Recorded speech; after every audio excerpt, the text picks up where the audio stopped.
Like तकरीम वाजिबुल एहतराम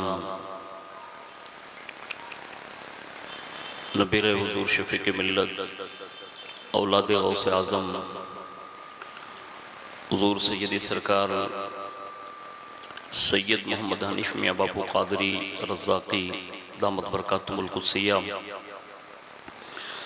अर्दिल अज़ीज़ शहज़ादा गौसे आज़म बुलबुल बाग़ रिसालत सैयद मोहम्मद ग़ियासुद्दीन बापू कादरी रज़ाक़ी दामत बरकातुहुल क़ुद्सिया बिरादर गिरामी हज़रत अल्लामा हाफिज़ व क़ारी मोहम्मद एजाज़ साहिब किबला दामत बरकातुहुल आलिया व दीगर बिरादरान इस्लाम, बुज़ुर्गों, दोस्तों, नौजवान साथियों, प्यारे बच्चों, अस्सलामु अलैकुम व रहमतुल्लाहि व बरकातुहू।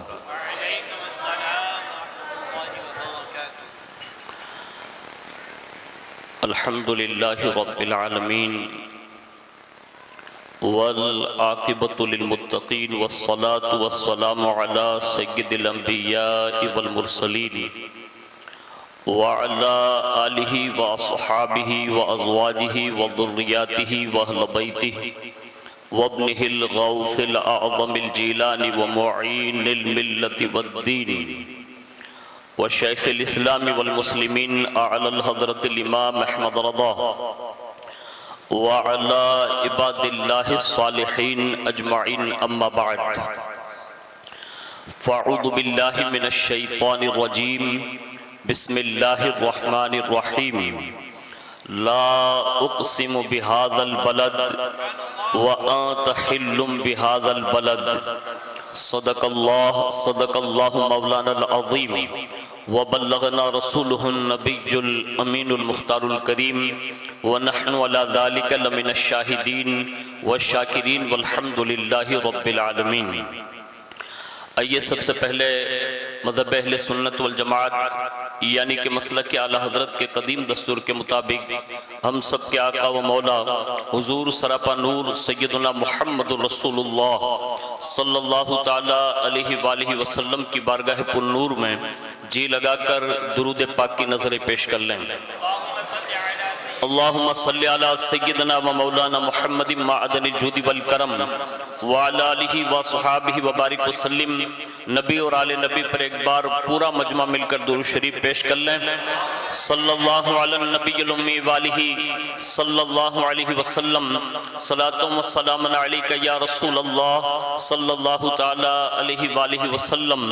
हुसूल बरकत व नजात के लिए एक बार और मोहब्बत के साथ दुरूद शरीफ पढ़ लें।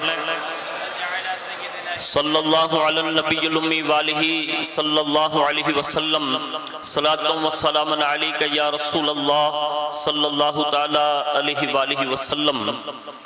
अल्लाह रब्बुल इज़्ज़त की तौफीक से उसके प्यारे महबूब सल्लल्लाहु ताला अलैहि वालिहि वसल्लम के तसद्दुक़ से बिलखुसूस पीराने पीर रोशन ज़मीर सैयदना शेख अब्दुल कादिर जिलानी अल मारूफ गौसुल आज़म दस्तगीर रज़ी अल्लाह तबारक व तआला अन्हु की निगाह इनायत से माह रबीउन नूर शरीफ की 7वीं शब में जलसे ईद मिलादुन नबी में हम और आप शिरकत की सादतें हासिल कर रहे हैं। अल्लाह रब्बुल इज़्ज़त मेरी आपकी सबकी हाज़िरी को कबूल फरमाएं और इस हाज़िरी को हम सब के लिए दारैन की नेमतों का सबब बनाएं। हमारी आपकी सबकी मुश्तरिका खुशनसीबी है कि इस वक्त हमारी और आपकी नज़रों के सामने खनवादे हुजूर शफीक मिल्लत के 2 शाहज़ादे जिसे हम और आप अपनी आँखों से देख रहे हैं, ये सुनकर आपको बड़ी मसरत होगी कि ऊना की सरज़मीन पर हुजूर शफीक मिल्लत और हुजूर शहीद मिल्लत इन दोनों बुज़ुर्गों के जो तबरुकात हैं वो अल्हम्दुलिल्लाह ऊना में अगर किसी समाज के पास है तो वो आपकी बिरादरी यानी वोहरा समाज के पास है माशाअल्लाह। और उस इलाके के जितने भी लोग हैं वो अल्हम्दुलिल्लाह इसी ख़ानदान से वाबस्ता होकर आज भी अल्हम्दुलिल्लाह अपनी सुन्नियत पर कायम और दायम है। मुझ फ़कीर की इल्तिजा थी कि बाबा बिल्कुल अहमदाबाद करीब में रहते हैं, तो मैंने अर्ज़ किया कि मैंने कहा हुज़ूर कभी तशरीफ़ लाएँ, तो उन्होंने हमारी और आपकी दावत को कबूल फरमा कर खुद तशरीफ़ फरमा है। दुआ करें कि अल्लाह ताला इन शहज़ादों का साया हम सब के सरों पर कायम और दायम फरमाएँ और इनकी मोहब्बतों के साथ अल्लाह दुनिया और आखिरत दोनों में ज़िंदा रखें। मैं अपनी गुफ्तगू का आगाज़ उन इल्तिजाइया अशार के साथ करने की सादत हासिल करता हूँ, जिसमें किसी ने बड़े ही लुत्फ़ के साथ ये इल्तिजा की थी कि इलाही रौनक इस्लाम के सामान पैदा कर, इलाही रौनक इस्लाम के सामान पैदा कर, मुसलमानों के दिल में क़ुव्वते ईमान पैदा कर, मुसलमानों के दिल में क़ुव्वते ईमान पैदा कर। और कहते हैं हिला दे नारे तकबीर से सारे ज़माने को, हिला दे नारे तकबीर से सारे ज़माने को, मिटा दे कुफ्र की जुल्मत को, मुसलमान पैदा कर, मिटा दे कुफ्र की जुल्मत को, वो मुसलमान पैदा कर। और कहते हैं इलाही कौम की हालत दिगर गूं हो जाती है, इलाही कौम की हालत दिगर गूं हो जाती है, जहां में फिर कोई सिद्दीक सा इंसान पैदा कर, जहां में कोई फिर सिद्दीक सा इंसान पैदा कर। और कहते हैं खुदा बंदा मिटा जाता है अब इंसाफ दुनिया से, खुदा बंदा मिटा जाता है अब इंसाफ दुनिया से, उमर फारूक सा आदिल कोई सुल्तान पैदा कर, उमर फारूक सा आदिल कोई सुल्तान पैदा कर। और कहते हैं कलामुल्लाह पर आमिल मुसलमान सारे हो जाएं, कुरान कलामुल्लाह पर आमिल मुसलमान सारे हो जाएं, तो फिर उस्माने गनी सा कोई आमिले कुरान पैदा कर, फिर उस्माने गनी सा आमिले कुरान पैदा कर। और कहते हैं उखाड़ा कुव्वते बाजू से जिसने बाबे खैबर को, उखाड़ा कुव्वते बाजू से जिसने बाबे खैबर को, अलीयुल मुर्तजा सा मर्दे बा ईमा पैदा कर। और कहते हैं दुआ है नाज की या रब मदीने तक पहुंच जाएं, कहते हैं दुआ है नाज की या इलाही मदीने तक पहुंच जाएं, इलाही गैब से सबके लिए ऐसे सामान पैदा कर। एक बार बड़ी मोहब्बत से दुरूद शरीफ पेश कर लें, अल्लाहुम्मा सल्ली अला सैयदना मौलाना मुहम्मद मादनिल जुदी वल करम व अला आलिहि व अस्हाबिहि व बारिक वसल्लिम, सलातो व सलाम अलैका या रसूल अल्लाह सल्लल्लाहु तआला अलैहि व आलिहि वसल्लम। आज की जो गुफ्तगू होगी मुश्तरिका तौर पर हम और आप तबर्रुकात के हवाले से कुछ उसके अहम पहलू मैं आपके गोश गुजार करने की सादत हासिल करूंगा। कायनात में अल्लाह रब्बुल इज्जत ने सैकड़ों चीजें ऐसी पैदा फरमाई कि उसमें जाते भी हैं, सिफात भी हैं, जगह भी हैं, पानी भी है। मुख्तलिफ अंदाज में कुरान अज़ीम ने मुख्तलिफ चीज़ों को मुतबर्रक फरमाया, यानी ये तबर्रुक वाला इरशाद फरमाया। लेकिन उन तमाम चीज़ों में अगर कायनात में सबसे अहम तरीन कोई चीज़ आई और कोई वजूद आया तो वो हम सब के आका सय्यदुना मुहम्मदुर रसूलुल्लाह सल्लल्लाहु ताला अलैहि वसल्लम का वजूद पाक आया। यानी ये जितनी भी बरकतें हैं अगर किसी एक वजूद से वाबस्ता है तो वो वजूदे नूरे मुहम्मदी सल्लल्लाहु अलैहि वसल्लम से वाबस्ता है। और उसी निस्बत से मैंने कुरान अज़ीम की एक आयत पाक आपके गोशगुजार की जिसमें अल्लाह रब्बुल इज्जत ने वाज़ेह अल्फाज में हमें और आपको इस बात से आगाह फरमाया। अल्लाह फरमाता है ला उक़सिमु बिहादल बलद, यानी कसम है मुझे शहर मक्का की। अब ये शहर मक्का की कसम अल्लाह खुद खा रहा, हालांकि वो इतनी बड़ी पाक साफ जात है और बेऐब जात है, वहदहु ला शरीक है, कि अगर वो बगैर कसम खाए भी कह दे तो भी कायनात मानने के लिए तैयार हो जाए। लेकिन उसने इस बात पर वजन देने के लिए कि कसम खाकर ये बात इरशाद फरमाई कि मुझे कसम है शहर मक्का की। हम अगर अर्ज करें कि मौला आखिर इस शहर में ऐसा क्या है कि जिसकी बुनियाद और जिसका वजूद बताने के लिए तूने खुद कसम याद दिलाई, तो अल्लाह रब्बुल इज्जत उसी आयत के बाद इरशाद फरमाता है व अंत हिल्लुम बिहादल बलद, शहर मक्का की कसम इसलिए खाता हूं कि मेरा महबूब उस शहर में जलवा फिगर है। यानी विलादत मुस्तफा सल्लल्लाहु अलैहि वसल्लम की वजह से अल्लाह ने मक्का शरीफ की कसम याद फरमाई और उसको अजमत वाला बनाया। आज आप देख लें दुनिया में बहुत सारे शहर है, एक दो नहीं है, यानी सैकड़ों ममालिक है, लेकिन जितनी कसरत के साथ पब्लिक आज भी मक्का शरीफ जा रही है, किसी और मुल्क के इतने सफर नहीं होते जितने सफर मुस्तफा जाने रहमत की विलादत गाह की तरफ हो रहे हैं। और ये बात हमारे और आपके सामने रोशन है। ये मैंने एक आयत करीमा का खाली मफहूम और उसकी कुछ वजाहत आपके सामने पेश कर दी। अब मैं हुजूर का सरापा अर्ज कर दूं और उसके बाद तबरुकात की हैसियत जो होती है हमारी और आपकी निगाह में होनी भी चाहिए। और कायनात में जो तबरुकात हैं, और मेरे ख्याल से कल ही का दिन तबरुकात के दीदार का दिन है और आप बड़ी कसरत से मेरे ख्याल से जाते भी होंगे, तो उन तबरुकात की अहमियत अल्लाह उसके रसूल ने क्या बयान की है, मैं वो अर्ज करने की सादत हासिल करूंगा। रसूलुल्लाह का वजूद जो है वो क्या है, उसको सुनिएगा और अपने जहन में इस बात को बिठाइएगा। सबसे पहले हजरत सैयदुना शेर रब्बानी मियां शेर मोहम्मद साहिब शर्कपुरी वो फरमाते हैं कि दुनिया में एक गिरोह है, यानी जमात है, जो कि 300 की तादाद में है। एक गिरोह दूसरा है वो 40 की तादाद में है। एक गिरोह दूसरा है जो 3 की तादाद में है।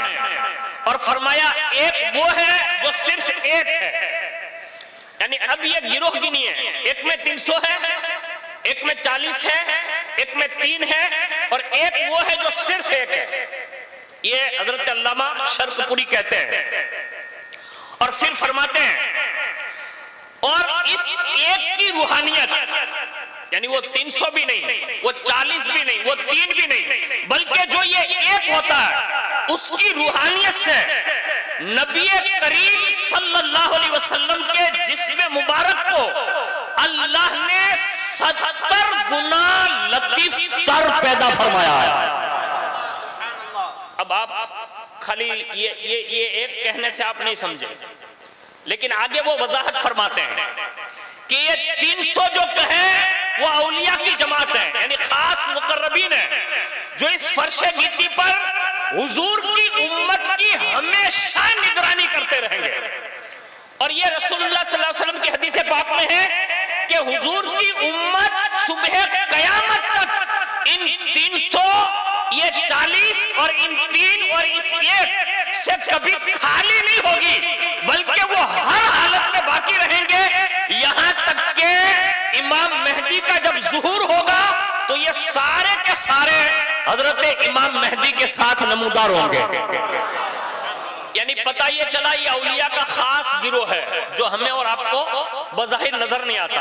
उसमें से आप फरमाते हैं जो एक होता है उसके ताल्लुक से लिखा वो गौसियत कुबरा की मंजिल पर फाइज होता है, यानी वो मंजिले गौसियत कुबरा पर फाइज होता है और उसका इतना बड़ा रुतबा होता है कि अगर ये दुनिया पर कोई मुसीबत आ जाए, कोई आजमाइश आ जाए, कोई तूफान आ जाए या कोई अचानक घटा बन जाए, जब किसी की दुआएं काम नहीं करती तो फिर ये 300 दुआ करते हैं जो पहला गिरोह है। अगर उनकी दुआ से बात नहीं बनती तो ये 40 दुआ करते हैं जो मुल्क शाम में अब्दाल की सूरत में रहते हैं। फिर कहा अगर ये अब्दाल की दुआ से भी काम नहीं बनता तो फिर अल्लाह ये तीनों को हुक्म देता है, ये 3 भी दुआ करते हैं, अगर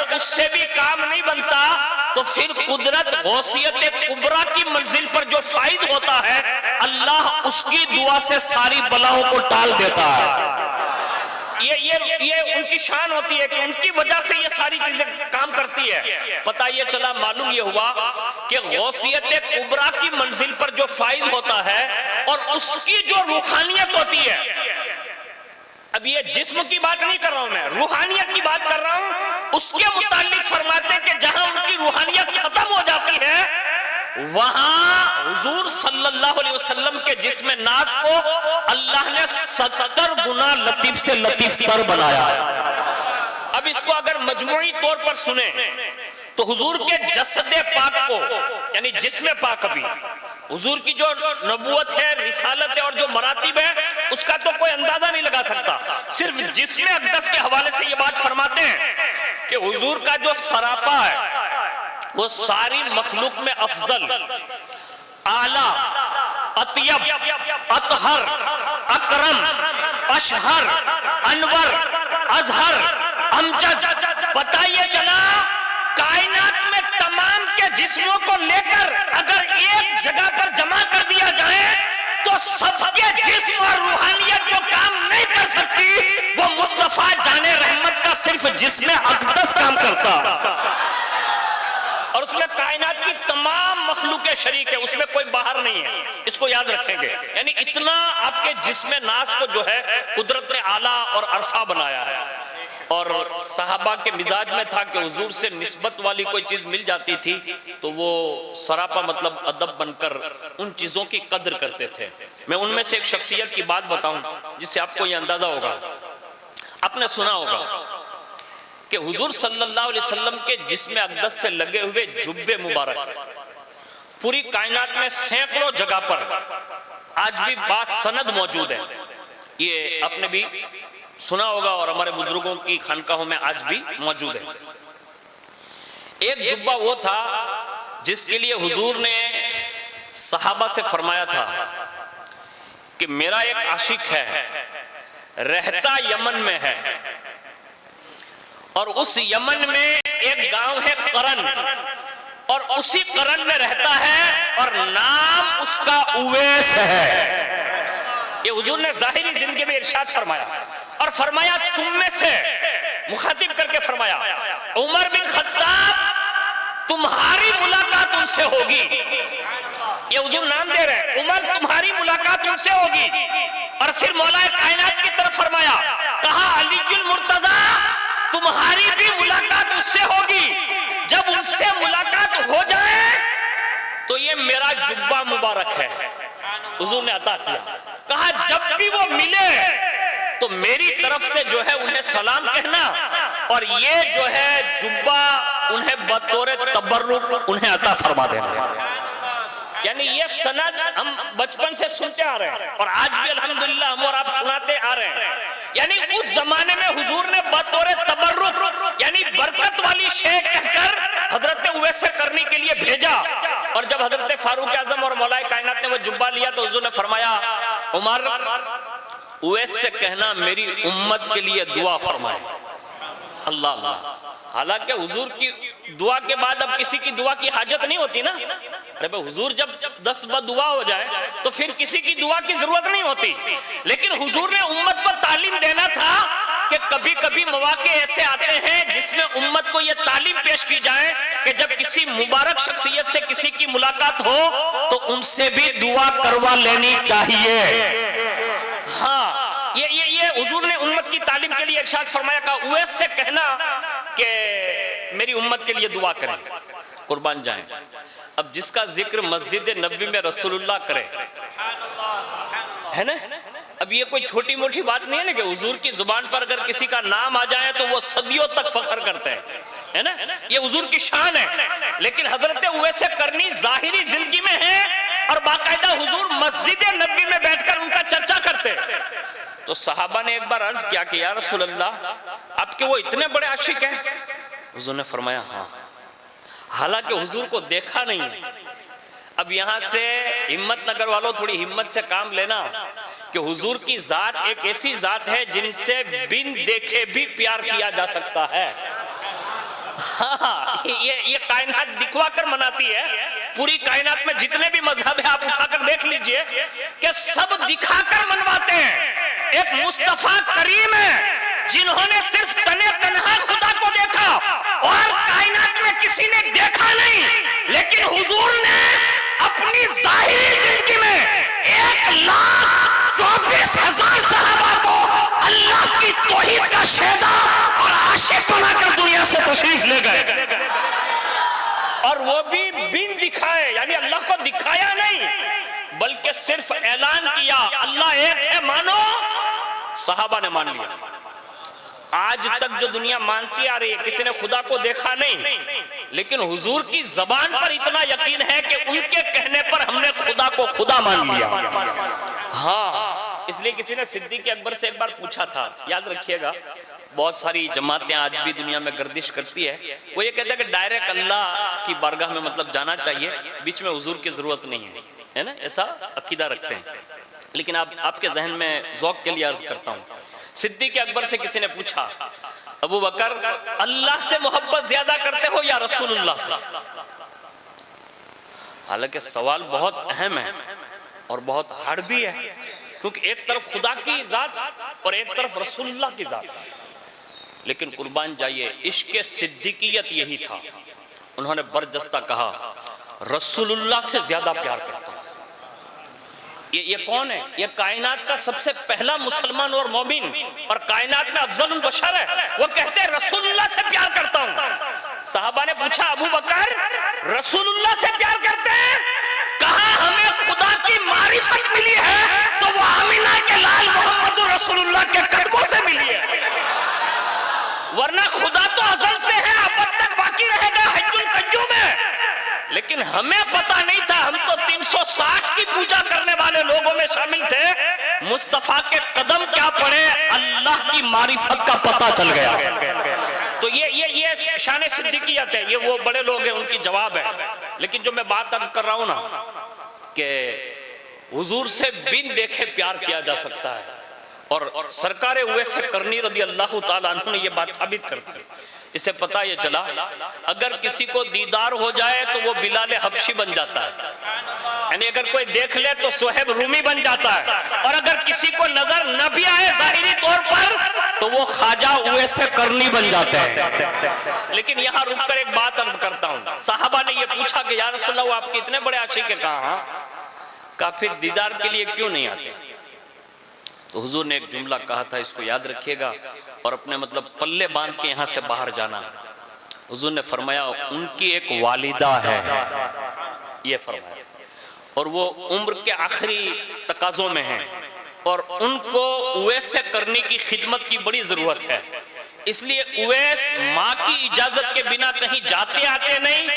हाँ, अगर उनकी वालिदा इजाजत देगी तो वो जरूर आएगा, लेकिन असल मकसद हुजूर ने बताया कि वो अपनी वालिदा की खिदमत में है। यानी हुजूर ये कहकर आने वाली उम्मत के बच्चों को ये पैगाम दे रहे थे कि रसूलुल्लाह अगर मस्जिद नबवी में किसी बंदे का जिक्र खैर करे और उनकी शान सहाबा में बयान करे तो वो बंदा होता है जो अपने माँ बाप का खिदमत गुजार बंदा होता है। इससे माँ बाप की अहमियत भी हुजूर ने उजागर फरमाई। अलगर्ज हजरत उवैस करनी एक बार तशरीफ भी लाए मदीना शरीफ, लेकिन अजीब इत्तेफाक के उस वक्त हुजूर तशरीफ फरमा अपने काशाने नबूवत में नहीं थे। तो हजरत आयशा से पूछा कि हुजूर कहाँ हैं? तो कहा कि हुजूर तशरीफ ले गए, थोड़ी देर बैठो अभी आ जाएंगे। अब वो माँ के कितने खिदमत गुजार थे सुनिए। उन्होंने कहा कि मेरी माँ ने मुझे ये कहा था कि बेटा 8 पहर का टाइम देती हूँ, अगर 8 पहर में वापस पलट सकते हो तो जाओ। मैं इतना तेजी से आया हूँ, 4 पहर तो बीत चुके हैं, अब 4 पहर में वापस मुझे करन पहुंचना है। अगर माँ की नाफरमानी हो गई तो कहीं मेरा ये सफर बेकार ना हो जाए, ये डर है। किसको? ख्वाजा उवैस करनी को।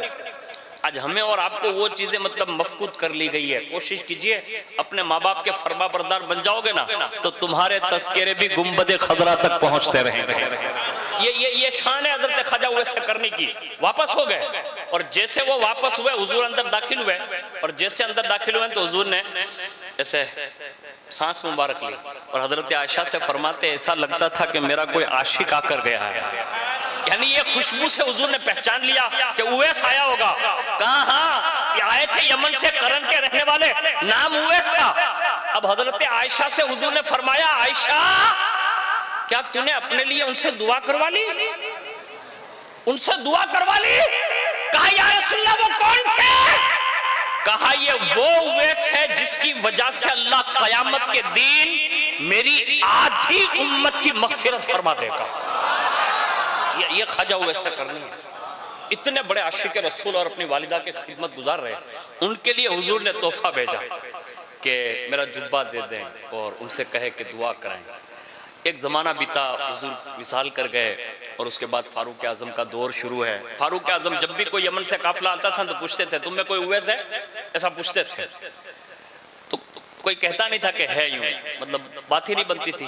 तो कहा यमन का पूछता हूं, बताओ। अब यमन में कोई रहता है तो लोग ये कहते थे कि हाँ एक ऊंट चराने वाली शख्सियत कोई रहती है, लेकिन जब लोग हंसते हैं तो ये रोते हैं, जब ये लोग रोते होते तो ये हंसते रहते हैं। यानी उनका अजीब इत्तेफाक है, अपनी वालिदा की खिदमत करते हैं, ऊंट चरा के अपना गुजरान पूरा करते हैं, उनमें कोई खास खुसूसियत नहीं है। तो फारूक आजम ने कहा वो यमन में करन में ही रहते? कहा हाँ। अब फारूक आजम ने सफर फरमाया और बाकायदा मौलाए कायनात ने साथ में सफर किया, ख्वाजा उवैस करनी से मिले और हुजूर का जुब्बा अक़दस पेश फरमाया। और जैसे हुजूर का जुब्बा देखा ना, तो जाहिर सी बात है जो सालों साल से हुजूर के इश्क में तड़पता हो और जब हुजूर का तबर्रुक उन तक पहुंचा होगा तो फिर उसकी कैफियत क्या रही, वजद आ गया, मतलब ऐसे जैसे गशी तारी हो रही। इतने में फारूक आजम ने गशी से जब वो बाहर हुए तो फरमाया उवैस, रसूलुल्लाह ने आपको सलाम कहा है, बस इतना सुनना था। फिर वजद तारी हुआ और गशी आ गया। फिर जब होश में आए तो पूछा, जब हुजूर ने मेरा नाम लिया तो हुजूर के चेहरे के हालात क्या थे? यानी उनका नाम जबान पर, हुजूर की जबान पर आया होगा, उस पे वो बात कर रहे हैं। और फिर इतना रोए, इतना रोए, इतना रोए और फिर हुजूर की हाल दरियाफ्त फरमाए। तो फिर उन्होंने अर्ज किया कि ऐसे ऐसे हालात बने और फिर हुजूर दुनिया से तशरीफ़ ले गए। इस तरह की सारी बातें उन्होंने अर्ज़ कर दी। और उसके बाद जब वो जुब्बा लिया ना तो कहा थोड़ी देर यहाँ ठहरे, मैं आगे चला जाता हूँ। वो आगे गए और जुब्बा अक़दस जो है सामने हाथ में लिया और रब की बारगाह में सजदा रेज होकर कहते हैं, मौला उस वक्त तक उवैस इसको जिस्म से नहीं लगाएगा जब तक कि रसूलुल्लाह की उम्मत की मग़फ़िरत न फरमा दे। यानी इतनी देर तक दुआ फरमाते रहे, इतनी देर तक दुआ फरमाते रहे कि हजरत मौलाए कायनात फरमाते कि हमें खदशा हुआ कि कहीं उवैस का इंतकाल तो नहीं हो गया। आप आगे बढ़े और जैसे ऐसे कदम हिलाया, पिंडली हिलाई, थोड़ी देर के बाद सजदे से सर उठाया और फरमाया अगर थोड़ी देर रुक जाते तो बहुत कुछ बख्शा दिया जाता। यानी ये बातें करके फिर वहां से वो रुखसत हुए। ये हजरत ख्वाजा उवैस करनी की बात मैंने अज़राह तबरुक की दलील में एक बात अर्ज कर दी। इसी तरह हमारे यहाँ जो तबरुकात आते हैं, आप यकीन जाने कि हुजूर का वजूद सरापा मुतबर्रक है, यानी उसमें तबरुक ही तबरुक है। लेकिन कायनात में जहां जहां भी हुजूर के मुए मुबारक पहुंचे या रसूलुल्लाह के जुब्बे मुबारक पहुंचे या जहां जहां भी कायनात में कोई भी निस्बत वाली चीज पहुंची, लोगों ने उसकी कद्र फरमाई। हद तो यह है हुजूर के तबरुकात तो तबरुकात, बल्कि हमारे यहाँ बुजुर्गों के कुछ तबरुकात, यानी मौलाए कायनात के, इमाम हुसैन पाक के, इमाम हसन पाक के, माँ खातून जन्नत के, गौसे पाक के, गरीब नवाज के और बहुत बड़े बड़े मशाइखिन के जो भी तबरुकात मिलते थे उनकी बड़ी अहमियत होती थी। ये एक जुब्बा जो मैंने अभी आपके सामने अर्ज किया और ये यमन जाकर रसूलुल्लाह का जुब्बा ये मौलाए कायनात और फारूक आज़म ने पहुंचाया। मैं आपके करीब यानी बिलखुसूस हिंदुस्तान के जुब्बे की बात अर्ज कर दूं, जिससे ये आपको अंदाजा होगा कि तबर्रुक की अहमियत क्या होती है। हम लोग तो क्या होते हैं, बस ये लाइन सर यूं निकले, दुरूद शरीफ पढ़ते पढ़ते देख के निकल लिए। इसकी अहमियत ये नहीं है, इसकी सबसे बड़ी अहमियत ये है कि जब वो तबर्रुक सामने हो तो कुदरत से कुछ मांग लेना चाहिए, इसलिए कि फिर वो हमारे मांगने को नहीं देखता, फिर वो सामने जो चीज पड़ी है ना फिर वो मद्दे नजर रखी जाती है। मांगने का तरीका चाहिए। कल मैंने एक बुजुर्ग की बात की, हजरत महमूद गजनवी, बहुत बड़े पाए के वली है, बादशाह भी है। उनके पीरो मुर्शिद थे हजरत अबुल हसन खिरकानी, तो उन्होंने उनको एक जुब्बा दिया हुआ था, यानी कुर्ता मुबारक। अब है वो अबुल हसन खिरकानी का जुब्बा। अब देखिए ये जुब्बे की अहमियत क्या है। अब ये महमूद गजनवी जब तक हुकूमत करते रहे अपने पीरो मुर्शिद का जुब्बा हर लश्कर में साथ में लेकर जाते, यानी कहीं भी इसको तन्हा नहीं छोड़ते, अपने साथ में रखते लश्कर में जहां भी जंग होती। और वो जब गुजरात में आए, यानी ऊना के करीब एक सोमनाथ नाम सुना होगा आपने, वहां जब वो तशरीफ लाए और ये जुब्बा मुबारक भी साथ में है, वहां जंग तूल पकड़ गई, यानी वो किला फतेह नहीं हो रहा। और जब फतेह नहीं हो रहा तो उन्हें याद आया कि मैं अपने साथ शेख अबुल हसन खिरकानी का जुब्बा साथ लाया हूं। और पीर साहब ने यह जुमला फरमाया था, कहा महमूद जहां तेरे काम कहीं अटक जाए तो मेरा जुब्बा सामने रख लेना और अल्लाह की बारगाह में इस जुब्बे का नाम लेना कि यह अबुल हसन खिरकानी का खिरका है, जुब्बा है, तू जो कहेगा मेरा रब पूरा फरमा देगा, यानी जो कहेगा वो पूरा फरमा देगा। अब इससे बड़ी बात और कौन सी हो सकती थी कि कई दिन बीत गए, यानी महीनों बीत गए, किला फतेह ही नहीं हो रहा। और जब ये किला फतेह नहीं हो रहा था तो कुदरत का कमाल देखे उन्हें याद आ गया और सुबह हुई, और जैसे सुबह हुई उन्होंने वो जुब्बा निकाला।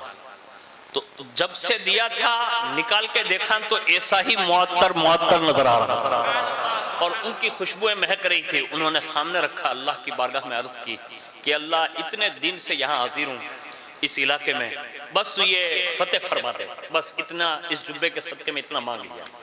अब दूसरे दिन फिर हमला हुआ और अल्लाह ने मतलब वो इलाका उनके हाथ में दे दिया। जब रात में सोए ना तो अबुल हसन खिरकानी वापस ख्वाब में तशरीफ लाए और इरशाद फरमाया, महमूद मेरे जुब्बे की कद्र सिर्फ तूने इतनी ही जानी, यानी तूने सिर्फ एक इलाके के टुकड़े को फतेह करने के लिए खाली मेरा जुब्बा पेश किया? तो कहा हुजूर माफी चाहता हूं और क्या करूं, इतने दिन से मतलब फतेह नहीं हो रहा था तो ये मांग लिया। आपने फरमाया तूने मेरे जुब्बे की कमा हक़्क़हु कद्र जानी नहीं। तो कहा हुजूर मांगना क्या चाहिए था?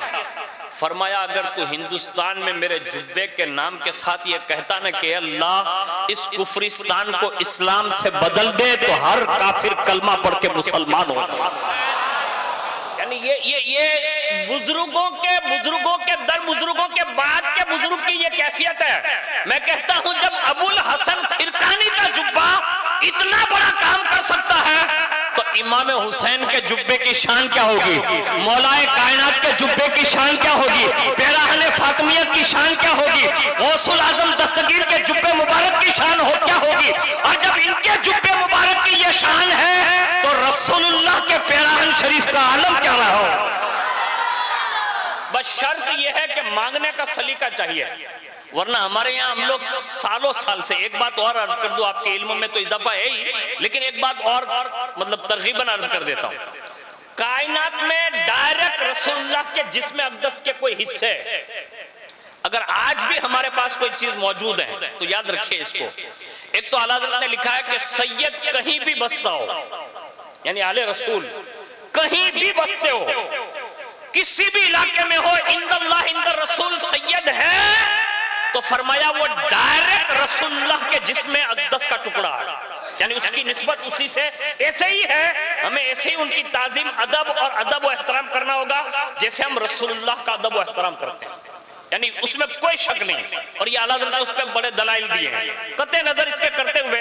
एक तो है सैयद, और इन नुफूस कुदसिया की शान ये है, आज जो पूरी दुनिया में अमन है ना, यानी हम और आप इतना जल्दी मारे नहीं जाते या कुछ बच जाते हैं, इतना जल्दी तूफान नहीं आते, इसमें हमारा कोई कमाल नहीं है। हुजूर ने 1450 साल पहले इरशाद फरमाया, मेरे बेटे जब तक दुनिया में रहेंगे, यानी मेरा खानदान बाकी रहेगा। इसी हदीस का अगला टुकड़ा है, आसमान इसलिए सलामत है कि वहां तारे हैं, और जब तारे खत्म तो आसमान टूट फूट जाएगा। और फरमाया जमीन वाले इसलिए अमन में हैं कि जमीन पर मेरी अहले बैत बाकी है, और जब तक मेरी अहले बैत बाकी रहेगी तब तक मेरी उम्मत अमान में रहेगी। पता ये चला ये हमें जो अमान मिल रहा है, जमानत मिल रही है, ये सारी की सारी खैरात है रसूलुल्लाह के जिगर गोशों की।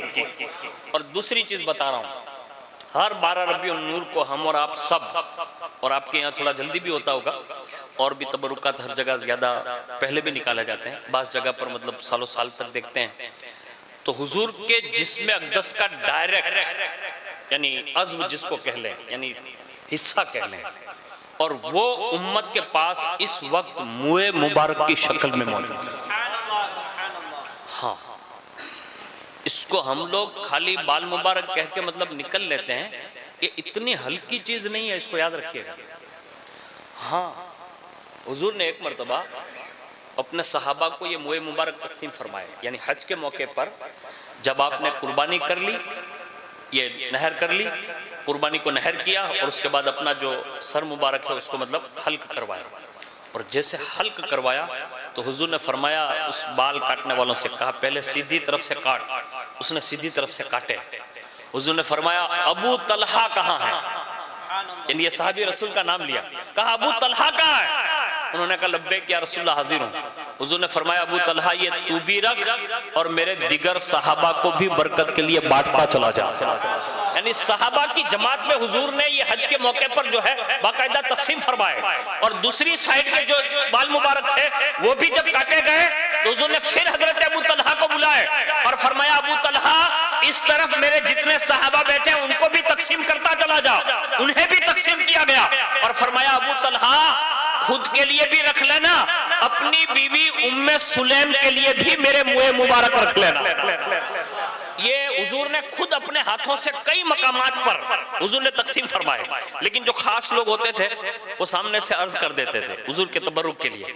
एक बार सिद्दीक़ अकबर ने अर्ज किया, या रसूलल्लाह मुए मुबारक तो मेरे पास है, लेकिन मैं ये चाहता हूँ कि आपकी रीश मुबारक यानी दाढ़ी मुबारक के भी चंद बाल मुझे अता फरमा दें। यानी सिद्दीक़ अकबर ने खुद तलब फरमाई। दुनिया आज जो बालों का बिजनेस कर रही है ना, बहुत बड़ा धंधा है इसका, आपको शायद पता भी होगा, बिजनेसमैन लोग हैं तो जैसे मच्छी का कारोबार चलता है ना, ऐसे बालों का भी कारोबार है, और बड़े पैमाने पर है, जिसको हम और आप यहाँ मतलब जानते नहीं इसलिए शायद नहीं होता होगा, वरना इसका बहुत बड़ा कारोबार है। यानी दुनिया लोगों के बाल कटवाकर बाजार कायम करती है, लेकिन कुर्बान जाएं हुजूर के बाल वो हैं जिस मस्जिद, जिस मदरसे, जिस मकतब या कायनात के किसी भी हिस्से में हुजूर के मुए मुबारक जहां तक पहुंचे होंगे, सिद्दीक़ अकबर से सुनिए हुजूर ने अपने बाल मुबारक के हवाले से क्या इरशाद फरमाया। जब अपनी मुबारक दाढ़ी से 2 बाल मुबारक अपने यार को अता फरमाया, कहा अबू बकर ले जाओ, अल्लाह इसके जरिए तुम्हें बरकत अता फरमाएगा। अब सिद्दीक़ अकबर ने उसे मस्जिद में नहीं रखा, बल्कि बनफ्से नफीस अपने घर में रखा करते थे, यानी इतनी हिफाजत फरमाई हुजूर के मुए मुबारक के दाढ़ी मुबारक के बाल की। लेकिन जब से ले गए ना, तो हर रोज सिद्दीक़ अकबर फरमाते हैं कि मेरे घर से कुरान अज़ीम की और तस्बीहात की तिलावत की आवाज आती थी, यानी जैसे कोई जिक्र इलाही कर रहा है या कोई तिलावत कर रहा है, ये डेली सर्विस मतलब मामला रहते हैं। मैं खुद उठता भी, जाता भी, देखता भी, पूरे घर में जहां कहीं से आवाज आती थी वहां तक पहुंचता, लेकिन आवाज सुनाई देती, पढ़ने वाला नजर नहीं आता था कि ये जिक्र इलाही करता कौन है, तिलावत करता कौन है।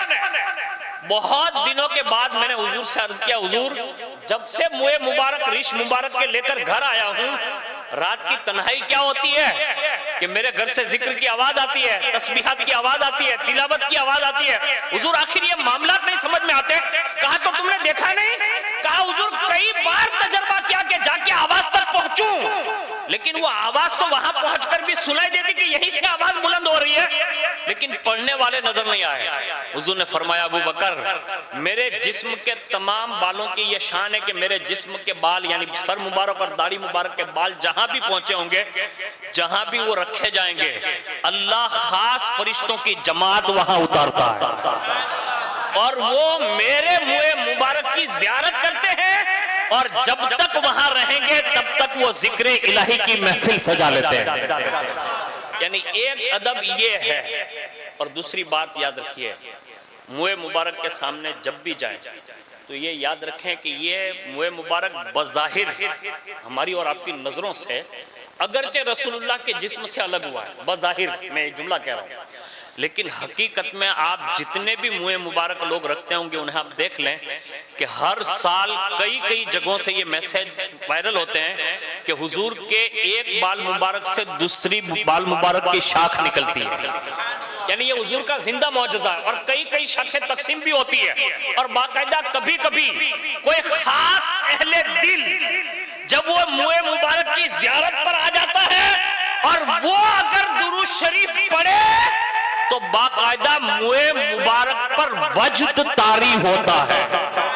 और ये कई किताबों में हमारे बुजुर्गों ने लिखा है। पता ये चला कि ये डायरेक्ट रसूलुल्लाह के जिस्म के साथ इसका कनेक्टेड है। इसलिए जब भी गुस्ल मुबारक भी देते हैं ना, इत्र वगैरह खुशबू वगैरह सारी चीजें डालते हैं, तो बड़ा एहतियात का दामन होना चाहिए। और मैं तो ये कहता हूँ हर कस और नाकस को हाथ भी नहीं लगाना चाहिए। हाँ, अपने आप को खुद देख लें कि मैं इस काबिल हूँ कि नहीं, फिर आप जाएं आगे बढ़े, आपको इख्तियार। यानी हर कसो नाकस को भी ये नहीं चाहिए, इसलिए कि दूरी में बड़ा अदब है, इसको याद रखिए। और जब वहां करीब जाएं तो ये समझ कर जाएं कि मैं डायरेक्ट रसूलुल्लाह के मुए मुबारक की जियारत कर रहा हूं।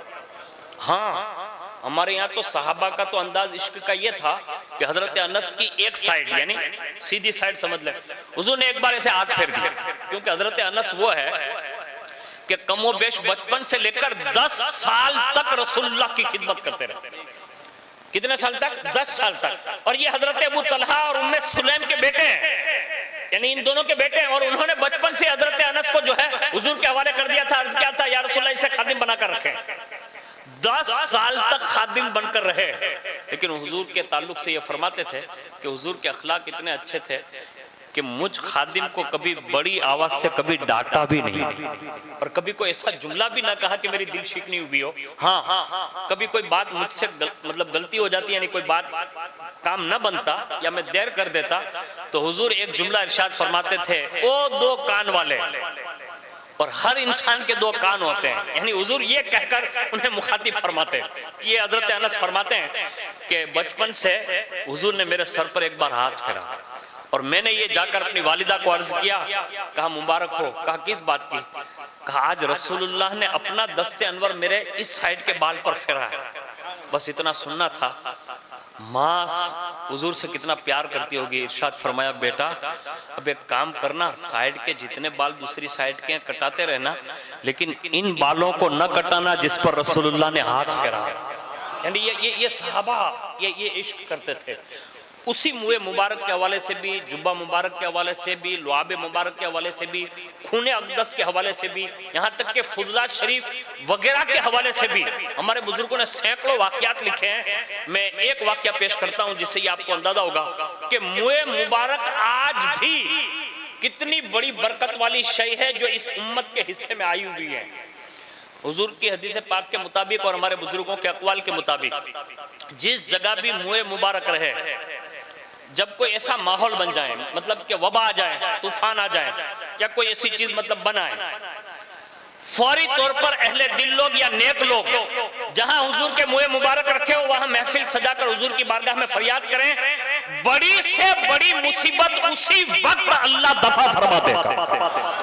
अगर कहीं आग लग जाए, अगर कहीं आग लग जाए, बुझने का नाम न ले, तो फरमाया उस आग के सामने मुए मुबारक ले जाए, इस मुए मुबारक की बरकत की वजह से अल्लाह आग को ठंडा कर देगा।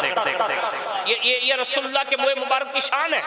और जिन जिन लोगों ने भी मुए मुबारक से मोहब्बत की, प्यार किया, हुजूर ने ऐसी बरकतों से उन्हें नवाजा।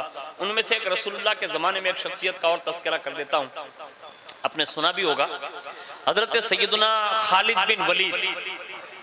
एक कायनात की वो अबकरी शख्सियत है, हम इसको हजम नहीं कर पाएंगे, और न इस वक्त की दुनिया भी हजरत खालिद बिन वलीद को हजम कर पाएगी। इतने बड़े शहसवार थे। एक बार सिद्दीक के अकबर ने पूछ लिया, कहा खालिद जब से कलमा पढ़े हो, क्या कहा, जब से तुमने कलमा पढ़ा है और कलमा पढ़ के मुसलमान हुए हो, जिस जंग में भी आप गए, हमने देखा है कि वो जंग में आप कभी वापस बिगैर फतेह के वापस नहीं आते। यानी हर मैदान में आपने कामयाबी हासिल की है। आखिर ये कामयाबी का कोई राज भी है, फलसफा भी है? हजरत खालिद बिन वलीद रोने लगे। या अमीरुल मुमिनीन, आज आपने सवाल बहुत बड़ा कर लिया है, जो आज तक मैंने कभी किसी को बताया नहीं था कि मैं हर मैदान में कामयाब क्यों होता हूं, लेकिन आज आपने पूछ लिया है तो अर्ज कर देता हूं। कहा बताओ ना खालिद। तो अपनी टोपी निकाली, अपनी जो टोपी होती थी जंगी, उसके नीचे जो टोपी पहनते वो टोपी निकाली, और टोपी निकाल के सिद्दीक के अकबर के सामने रखकर कहते हैं, अबू बकर देखे ना, इसमें रसूलुल्लाह के मुए मुबारक है। और फिर रोते रोते कहते हैं ये खालिद की कुव्वत नहीं है, ये खालिद बिन वलीद की ताकत नहीं है, मुझे जो कामयाबी मयस्सर है वो हर मैदान में खालिद सिर्फ इसलिए कामयाब होता है कि ये टोपी में घर पे रख के नहीं जाता, बल्कि हर मैदान में साथ लेकर जाता हूँ और कुदरत से कहता हूँ मौला मेरी ताकत की बुनियाद पर नहीं, अपने महबूब के मुए मुबारक की बरकतों से मैदान फतेह फरमा दे। अल्लाह इस मुए मुबारक की वजह से मुझे हर मैदान में कामयाबी अता फरमा देता है।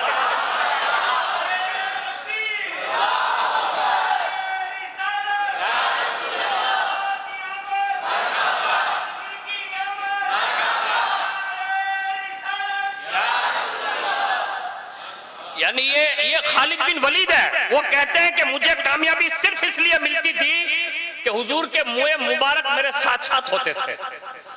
एक मर्तबा अजीब इत्तिफाक सुनिएगा, आप फरमाते हैं कि एक जंग में मैं शरीक हुआ और जंग में जब शरीक हुआ तो अचानक गैर मुस्लिमों ने यानी काफिरों यहूदियों ने हम पर इतना हल्ला बोला कि आप फरमाते हैं कि मैं अपने नाइब अमीर से गुफ्तगू करते हुए कह रहा था लगता ऐसा है कि कहीं ये शिद्दत अगर बढ़ गई तो कहीं हमारी जानें शहीद ना हो जाए, यानी हमारी जानें चली ना जाए। तो वो सामने वाले जो साहबी रसूल थे उन्होंने कहा खालिद आप कैसी बातें करते हैं, आज तक कभी आपने कोई जंग हारी नहीं है, आज आप ये बात क्यों कर रहे हैं कि ये मुसल्लत हो जाएंगे।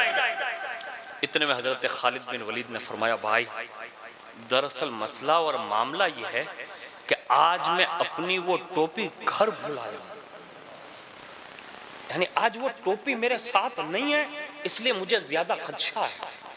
बस इतना अभी हुजूर के मुए मुबारक के हवाले से इतना कहा। उसी वक्त मदीना शरीफ में हजरत उबैदा बिन जर्राह उनको रसूलुल्लाह सल्लल्लाहु अलैहि वसल्लम ने तशरीफ लाकर उनके सोते हुए में जगाया और फरमाया उबैदा खड़ा हो, मेरा खालिद दुश्मन के नरगे में और आज वो मेरे मुए मुबारक लेकर गया नहीं है, अगर तेरा लश्कर ना पहुंचा तो ये लश्कर कहीं शिकस्त न खा जाए। ये हजरत उबैदा बिन जर्राह को हुजूर ने ख्वाब में आकर बताया और उसके बाद हजरत उबैदा फरमाते मैं उसी वक्त उठा और मैंने फौरी तौर पर लश्कर तैयार किया और जहां हजरत जिस जंग में हजरत खालिद बिन वलीद लड़ रहे थे उनकी तरफ मैं आगे बढ़ने लगा मेरे लश्कर के साथ और नारे तकबीर और रिसालत के साथ, मतलब उस तरफ बढ़े। लेकिन उबैदा बिन जर्राह कह रहे हैं कि हम लोग इतनी तेजी के साथ जा रहे थे कि हमसे ज्यादा आगे कोई नहीं जा सकता था, इतनी तेजी से निकले हुजूर के हुक्म के मुताबिक। लेकिन फरमाते हैं हमारा इतना तेज रफ्तार लश्कर जा रहा था, उससे पहले मैं देख रहा हूं कि कोई सवार जा रहा है, यानी हमारे लश्कर से पहले भी कोई घोड़े पर सवार जा रहा है और वो हमारे लश्कर से कई गुना ज्यादा तेजी से चल रहा है। मैंने अपने लश्करियों से कहा कि ये कौन अपना आदमी है, कहा नहीं। हजरत उबैदा बिन जर्राह फरमाते फिर मैंने अपने घोड़े को एड़ लगाई और ये बहुत बहादुर साहबी रसूल एड़ लगाई और बड़ी तेजी से अपने घोड़े को आगे बढ़ाया, लश्कर से कहा पीछे आओ और जो सवार जा रहा था ना मैंने उसको रोका और वहां पकड़ते हुए चालू उसमें सफर में मतलब दौड़ाते हुए मैंने पूछा आप कौन है और कहां जा रहे हैं। तो उन्होंने जो है अपने चेहरे पे नकाब डाला हुआ था, कहा खालिद बिन वलीद की मदद करने जा रहा हूं। तो कहा आप है कौन ये तो बता दे, अपना चेहरे से नकाब तो उठाए। कहा अभी वक्त नहीं है, पहले वहां मैदान में पहुंच जाने दो, पता चल जाएगा। कहा नहीं आप मुझे बताएं कि आप है कौन। मुझे डर इसलिए है कि रसूलुल्लाह ने मुझे भेजा है, मुझे खदशा यह है कि कहीं कोई दुश्मन खालिद के पास इस तरह ना पहुंच जाए और वो ये ना समझे कि मेरे लिए मदद आ गई है। मैं इसलिए तुम्हें पूछता हूं और तुम्हें वास्ता देता हूं, आप सही सही बताओ कि आप हैं कौन जो इतनी तेजी से खालिद बिन वलीद की तरफ जा रहे हैं। बस अभी उन्होंने इतना पूछा, उन्होंने सवारी को थोड़ा करीब किया और फरमाया नकाब बिगैर उठाए हुए, कहा घबराना नहीं सरदार, मैं उम्मे तमीम हूं, खालिद बिन वलीद की बीवी हूं। कहा आप मैदान में क्यों जा रही है, यानी औरतों के लिए तो इजाजत नहीं है, आप मैदान में क्यों जा रही है। कहा मैं भी सो रही थी और मुझे भी ये दिखाया गया कि मेरा शौहर खतरे में, और मैंने जब उनके सामान को टटोला तो मैंने देखा उनके जंगी सामान में कोई कमी तो नहीं थी, लेकिन वो मुए मुबारक वाली टोपी साथ में यहाँ पड़ी हुई थी घर में। और मुझे फौरन ये इत्तला दी गई कि जल्दी से मैं ये पहुंचा दूं, इसलिए मैं आगे आगे जा रही हूं, आप मेरे पीछे पीछे आइए। हजरत उम्मे सुलैम जो है ऐन मैदान जंग में जहां हजरत खालिद बिन वलीद पहुंचे हुए हैं, बाकायदा वहां जाकर उन्होंने घोड़ा रोका और कहा कि मेरे सरताज ये लीजिए टोपी। कहा उम्मे सुलैम, ये उम्मे तमीम, कहा आप यहाँ, आपको किसने इत्तला दी कि मैं टोपी भूल आया हूँ? उन्होंने भी अपना वाकया बयान किया, यहाँ तक कि उबैदा बिन जर्राह का लश्कर भी पहुंच गया और नारे तकबीर और रिसालत जब बुलंद हुई, हजरत खालिद ने अपनी बीवी से टोपी ली। अभी वो लश्कर आ ही रहा है, अभी वो टोपी ली, सर पे सजाई। सहाबा कहते हैं खालिद ऐसे लड़ते थे जैसे ऐसा लगता था दुश्मनों को गाजर मूली की तरह काट रहा है। यानी चंद लम्हों में हजरत खालिद बिन वलीद ने पूरी जंग का नक्शा बदल दिया और कुदरत ने उस मैदान में भी मुए मुबारक की वजह से हजरत खालिद बिन वलीद को जो है फतेह याबी अता फरमाई। अब मैं यहाँ रुककर ये अर्ज कर सकता हूँ, ये तो मैंने जंग की बात बताई, इससे ये पता चलता है कि अगर कोई ऐसे मसाइल भी पैदा हो जाएं और हालात संगी हो जाएं, तब भी हमें मुए मुबारक का सहारा जरूर लेना चाहिए। ये हजरत खालिद बिन वलीद की मतलब ये जिंदगी से हमें ये पता चला। ये तबरुकात का असल मकसूद यही है कि इनसे बरकतों का नुज़ूल होता है। तो हम लोग तो खाली बरकत किसको समझते हैं?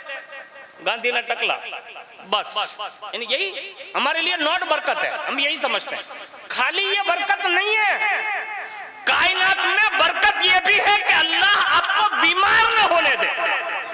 यानी आप बीमार नहीं पड़ते, इसका मतलब यह है कि कोई तबरुक वाली चीज तुम्हारे इलाके में मौजूद है। इसकी बरकत की वजह से अल्लाह जो है वो बीमारियों से दूर रखता है। मूजी बीमारियां नहीं होती। कायनात में देखे हॉस्पिटल भरे पड़े हुए, आप अगर सेहतमंद उठते हैं, खाते हैं, पीते हैं, चलते हैं, तो इसका मतलब यह है कि ये हमारा काम नहीं है, ये किसी तबरुक वाली चीज का असर होता है। यानी अल्लाह इनकी वजह से बड़ी बड़ी वबाओं से बचाता है, बड़े बड़े तूफानों से, आंधियों से बचाता है। और कुदरत का निजाम है कि वो कभी कभी वो आंधियां आ भी जाए तो अल्लाह इन मुए मुबारक की वजह से वो आंधियां टाल भी देता है। लेकिन तलब ऐसी होनी चाहिए। मैं एक बहुत बड़ी शख्सियत है हमारे दीन में, हजरत सैयदना शाह वलीउल्लाह मुहद्दिस दहलवी।